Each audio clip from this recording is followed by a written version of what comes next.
So we're here at the University of Johannesburg. I'm standing here next to Doctor of Philosophy in Sports Science, Dr. Walter Baresi Steenbok. What a proud moment. I know that this big day was coming, but today we are here with the former South African Football Association Technical Director, who is now Dr. Steenbok. Well, Doc, a proud moment. I think it's written in your smile. Oof. It was important to walk the talk and to lead from the front in this case. Very proud and very excited, and hopefully I can inspire a lot of footballers, a lot of sports athletes, that no matter what, when God shows up, he shows off, Velile. Mm-hmm. But let's talk more about this journey, Doc, in terms of where it started. I know you and your books, but what has inspired you towards this one? Look, I think it's the love for talent identification and development. TID is at the heart of what I do, scouting and recruitment, and I felt it when I was at Kaizer Chiefs. And I did my master's in sports science, in 2020. And from that study, I really looked at the player profiling in the Gauteng province, and I felt it that I need to take it a little bit further and take it on a national scale, and try to check what Ajax, Cape Town, and many European teams have done in terms of player profiling, and try to check. Are we far? Are we similar in terms of how we profile the players? But even go a little bit further, try to profile how goalkeepers are being scouted, because that has never been done. And then also try to look at talent development environment. If you are going to develop the best players, elite players, what is the right talent development environment that you're looking for? So really that was the inspiration and the journey that I wanted to complete. Mm-hmm. And let's also look at your time also at SAFA as well, and how has it brought you closer to how you framed your topic? Look, that was very, very important, because you have been at the forefront of the FIFA ecosystem global analysis report, that really zoomed into South Africa, and it raised a lot of questions that needed to be answered. It spoke about how we scout players in the rural areas, we tend to overlook them.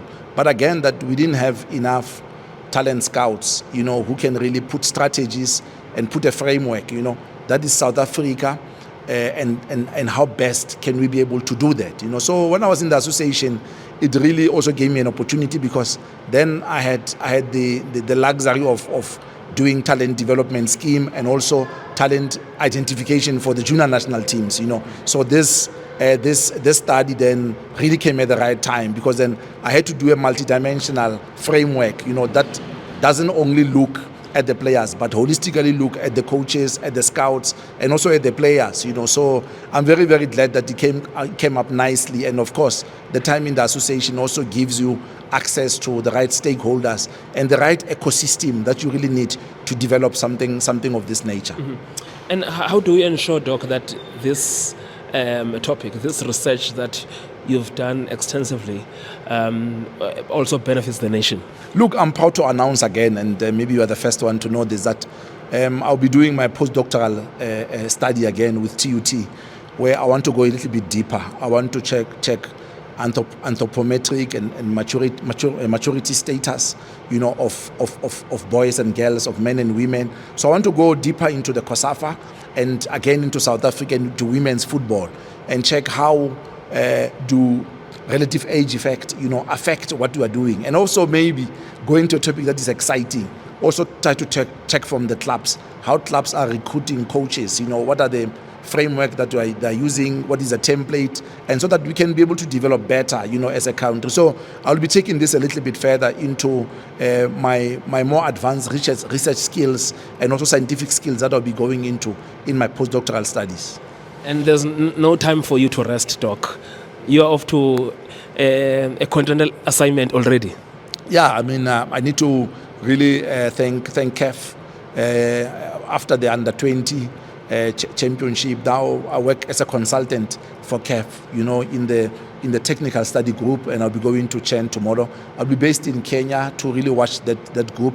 It's going to be exciting. So really thanks a lot to CAF, but also to the SABC, who have also afforded me an opportunity to work during the WAFCON and also work as a consultant, as a sports analyst, because that really helps a lot, because performance analysis is very important. But again, get an opportunity to share with the South Africans, what I've learned over the years, and hopefully the kind of assignment that I do and the missions, can only benefit Africa.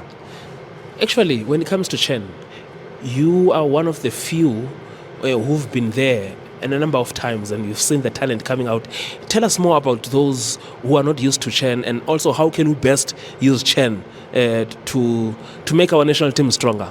Look, I really need to applaud the president of CAF, Dr. Patrice Motsepe, and also Mr. Raoul Chipenda from the CAF development side, that we have continued to really believe in the CHAN project, because CHAN, remember, affords players who might not necessarily be having the opportunity to come into the proper senior national team, but have an opportunity to be able to get international experience, international competition. And of course, it helps us again to be able to see the talent pool that we have inside your country and which level are they. And you'll remember that in the last edition, Senegal really did well, but when you get countries like Morocco and Senegal who have benefited from using homebrew players in a championship like this, it can only help the proper senior national team. So this is a good opportunity for those who are locally based, to be able to raise their hand, because the AFCON is in December and January, so you'll never know if you have a good tournament, it can really help you to bolster your career. Mm-hmm. And also in the past, how have you used as a scout this tournament to scout players? You'll remember that a player like Mukuka Molenga, who was playing for Zambia at that time. I scouted him while he was playing in the CHAN tournament. So many scouts will be at this tournament. So it's a very good opportunity. It's a gold mine. It's a gold mine. And again, most of them are looking for this international contracts. Some of them might be unattached. Some of them might be on the verge, of joining other teams. So there's an opportunity for scouts to be able to come there. And I know that CAF, in most cases, in instances like this, they'll give accreditation and access, like you saw in the AFCON.